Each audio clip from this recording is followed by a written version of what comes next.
And Morpheus holds up the battery in the Matrix and he says, "We are the source of energy. I finally understand what you mean." When the guys made the Matrix, they knew exactly what they were talking about. Wherever they got their information from is very, very interesting. Once you realize what's going on, we go, oh my God, we are so bloody dumb. The manipulated history that we find seems to be created and recreated for us on an ongoing basis. And this is what's becoming a little disturbing, but at the same time not surprising, what's going on here. There are places that we don't know about, that we should know about, like the Towers of Bologna in Italy. This is a drawing from the 1700s. How many of you have seen the Towers of Bologna? That until 200 years ago, the city of Bologna had more than 200 towers, up to 50 meters tall. They're all gone. And then suddenly you start stumbling upon an empire that until the late 1800s was a well-known empire across the world. You look at the old maps and you see the Tartarian Empire, one of the most important global empires, and then suddenly gone. We hear nothing about Tartary and the Tartarian Empire and what happened to them. And you start seeing that history is literally changing right under our eyes. Recent history, it starts just being wiped out. We know nothing about it. It is weird, people. Things are getting really freaky and very, very weird.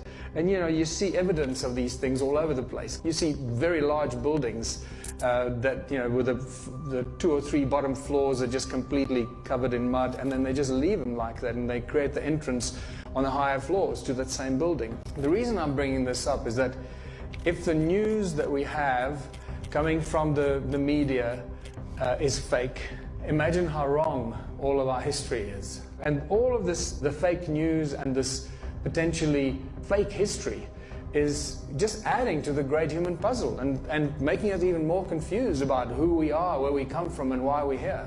Institutions keep telling us that the ancients were primitive, and they looked something like this. And they built countless megalithic structures with their very primitive tools, like we can build them today. And they left behind these incredible places from times that we cannot remember. And we have no idea when these things actually happened. Some of them we speculate, and we're probably very wrong.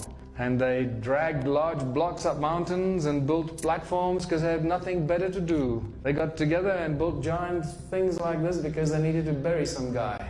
And you go to Mount Sharia in Siberia, and that's just ridiculous. I mean, look at the size of these blocks and these structures in Siberia. Realize that wherever you go in the world, there are mysterious ancient civilizations, that weird things, and we really don't know much about the motive.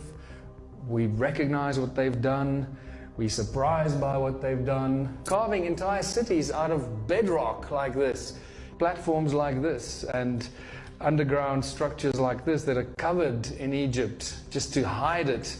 And Borobudur, which is just obviously such a powerful, resonating thing. Anyone that knows anything about sound and resonance takes one look at this and go, okay, I know exactly what they're doing here. What's interesting, as you may have noticed, many of these places, if not all of them that you've just seen, and there are countless more, all of them seem to be in the Northern Hemisphere. And that is a huge mystery. But unfortunately, the discovery of the ancient ruins of Southern Africa has just now completely blown that apart. Because now that is no longer the case.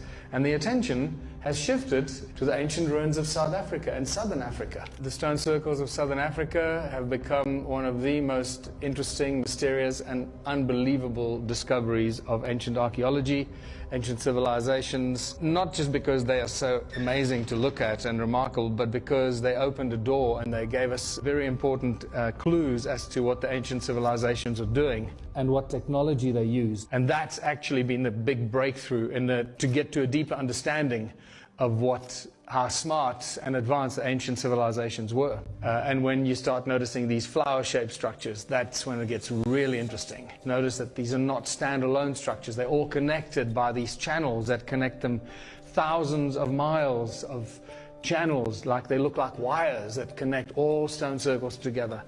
And then you can see that weird spider's web effect around it. No stone circle stands alone. They're all connected in this very large grid. And basically what you're looking at here is what has now been identified or recognized as the largest cluster of stone ruins anywhere on Earth. How many are there? More than 10 million. of these structures throughout South Africa and Zimbabwe. It is quite staggering. 10 million is not a small number.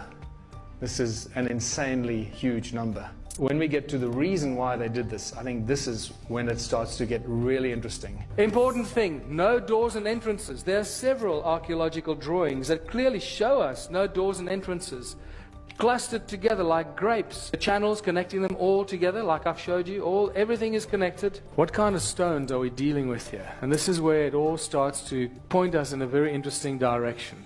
It's a special kind of stone known as hornfels.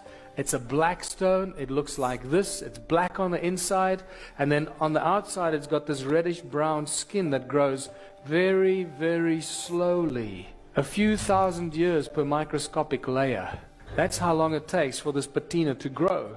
So if you've got tools or artifacts made out of this black rock, and the tools and artifacts are covered in patina, then you have to assume or conclude that the tools and artifacts were made a long, long time ago, not just a few hundred or a few thousand years ago, because that's not how the patina grows. So the patina in this is a very important way for us to not evaluate exactly or date the stones, the tools, but to give us an idea of how old they are. And we know that based on that, they're very, very old. The other important thing is that the stones ring like bells. And it was really at the moment that I discovered that these stones have acoustic properties and they ring like bells that everything changed. I no longer looked at the stone circles as cattle kraal or dwellings.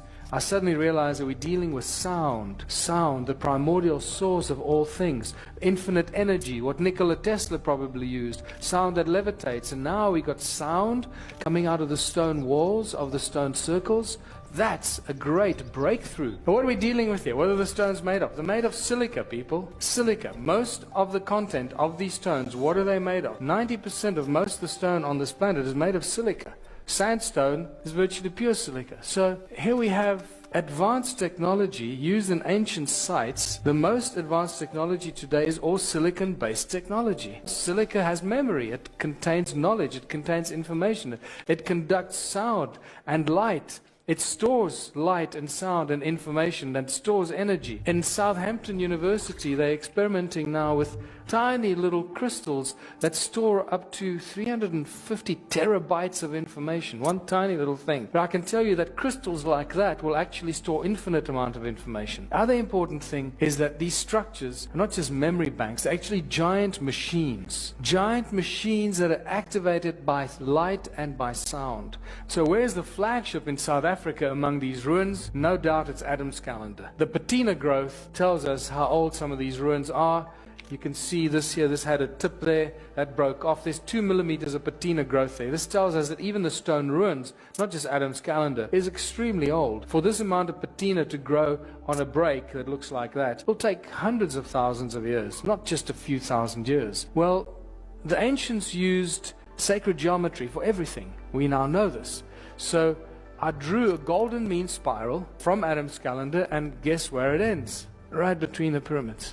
Adam's calendar. And you realize that the argument of probability can be used here. What is the probability that this is an accident? It's several million to one, so it must be connected. And that there's a reason why these are here in that distance exactly from Adam's calendar. The other interesting thing is that when you connect Adam's calendar to Great Zimbabwe, it ends right in the Great Pyramid of Giza, all along the 31 degrees east longitudinal line. What were these stone circles for? I think you start seeing what these patterns are all about. This is the cymatic pattern for the shape of the sound